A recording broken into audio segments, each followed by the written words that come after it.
El mundo se está poniendo de cabeza. Y no lo digo yo. Lo dicen los hechos. Lo dicen los archivos desclasificados.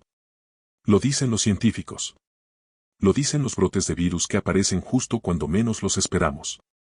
Estamos en 2026 y apenas vamos a la mitad del año, pero lo que ya ha pasado en estos meses es suficiente para que cualquier persona con 2 dedos de frente se detenga, respire y se pregunte, ¿qué está pasando realmente en este mundo? Hoy vamos a descender. Vamos a bajar capa por capa, como en un iceberg, desde lo que todos ya saben hasta lo que muy pocos se atreven a analizar en voz alta.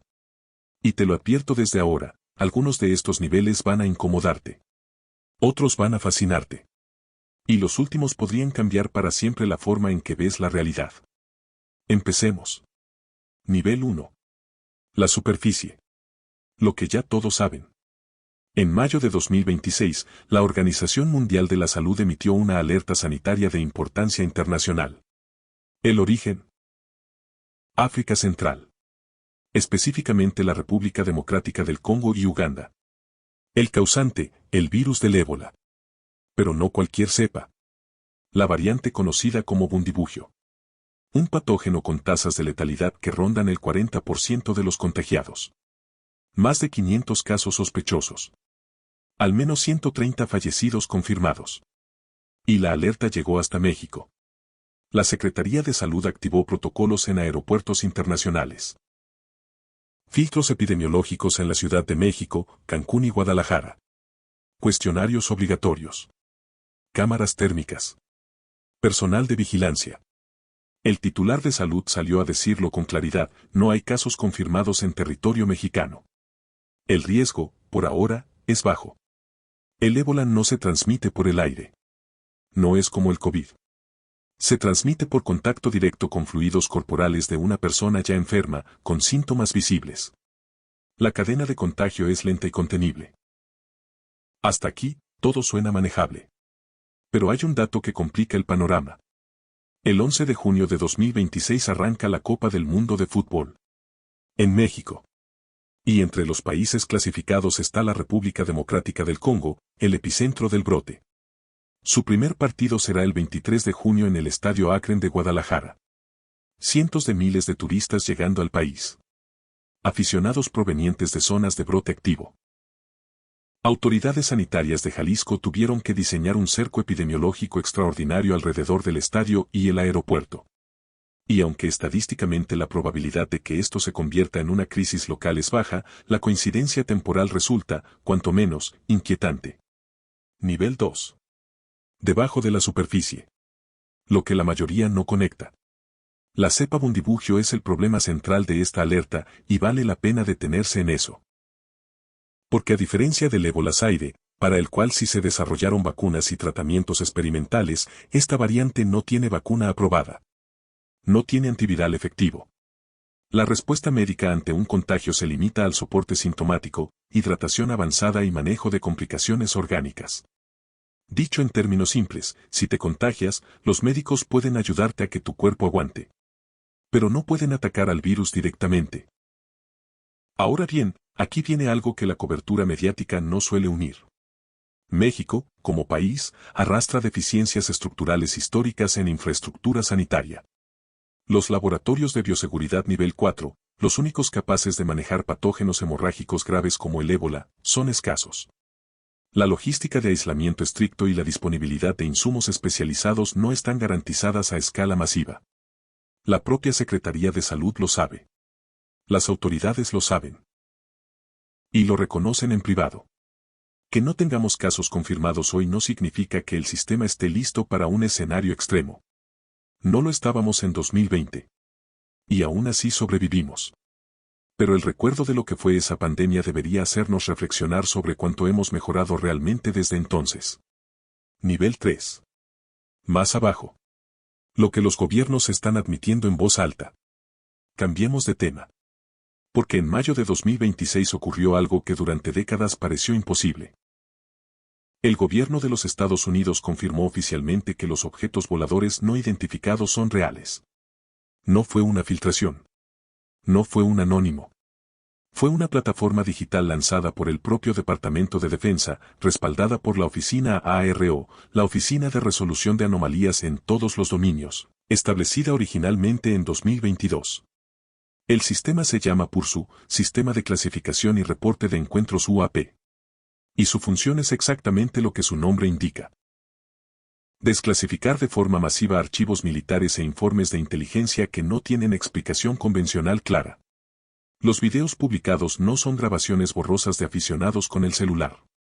Son metrajes capturados por sistemas de cámaras infrarrojas de barrido frontal montados en cazas F-18 Super Hornet de la Armada estadounidense. Sistemas de radar militar. Plataformas de combate de la Fuerza Aérea. El Pentágono asentó en los metadatos de estos archivos que el material corresponde a casos no resueltos. Que las agencias de inteligencia son incapaces de determinar la naturaleza, el origen o el principio de propulsión de los fenómenos observados. Eso no lo dijo un youtuber. Lo dijo el Departamento de Defensa de la nación más poderosa del mundo. Entre los videos más impactantes está el conocido como gimbal, ya parcialmente desclasificado años antes, donde un objeto de forma ovoide viaja a gran velocidad contra un viento de 120 nudos y realiza un giro de 90 grados sobre su propio eje sin perder estabilidad y sin desacelerar. Una maniobra que destruiría estructuralmente cualquier aeronave tripulada conocida. También se publicó material de un objeto con forma de estrella de 8 picos que ya circuló ampliamente en redes sociales. Y datos estadísticos.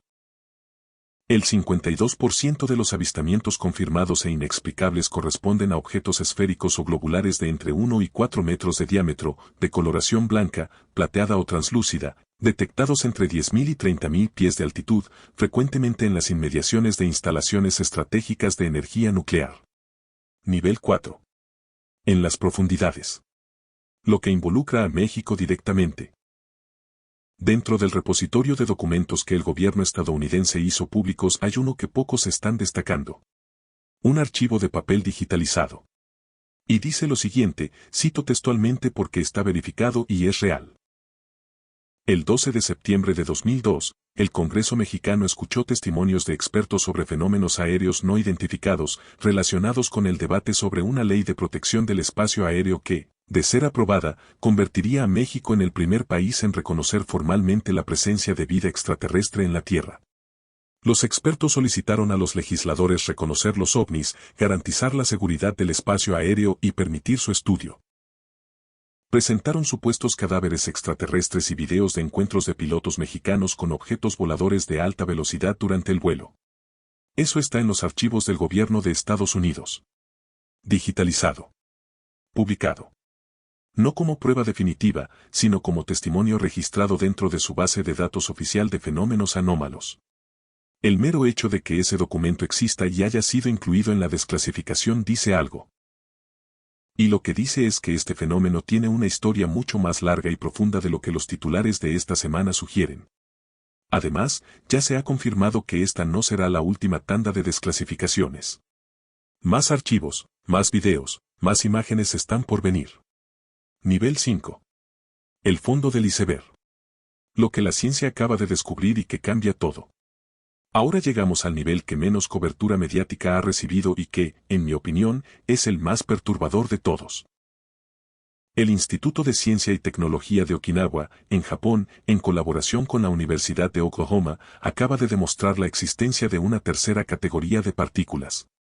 Durante décadas, la física cuántica dividió al universo en dos tipos de partículas, los bosones, como los fotones de luz, que pueden compartir estados cuánticos, y los fermiones, como los electrones, que se rechazan entre sí y dan estructura sólida a toda la materia conocida. No existía una tercera opción. Romper esa regla equivalía a desafiar las leyes fundamentales de la realidad. Y sin embargo la rompieron. Las llaman aniones. Partículas que solo existen cuando son confinadas en un entorno de una sola dimensión, un canal atómico infinitamente estrecho donde las partículas no pueden rodearse entre sí para esquivarse. Están obligadas a cruzarse directamente unas a través de las otras. Y ese cruce deja una cicatriz matemática permanente en su función de onda. El factor de intercambio ya no es más uno ni menos uno. Puede ser cualquier valor intermedio. De ahí el nombre, anión significa literalmente cualquier cosa. Lo que esto implica es devastador si lo piensas con calma. La identidad de una partícula, algo que asumíamos fijo e inmutable, puede ser borrada y reprogramada. Los científicos pueden sintonizar un anión para que actúe de forma más bosónica o más fermiónica según sus necesidades. Por primera vez en la historia, la identidad elemental de la materia es ajustable. Y aquí viene la parte que muy poca gente está discutiendo.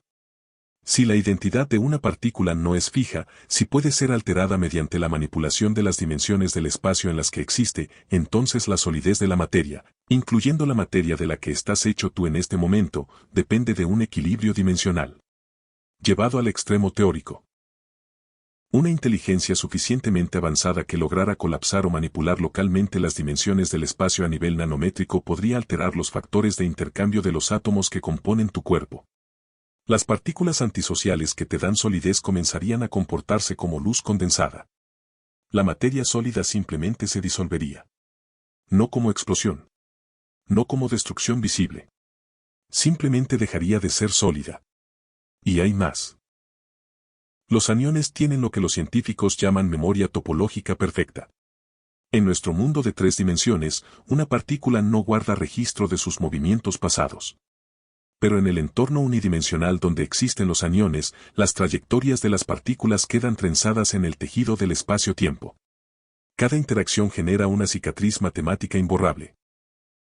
Si una porción de nuestra realidad operara bajo estas reglas, la materia recordaría absolutamente todo lo que ha pasado a través de ella. Cada colisión. Cada alteración. Registrada de forma perpetua en una especie de archivo físico indestructible.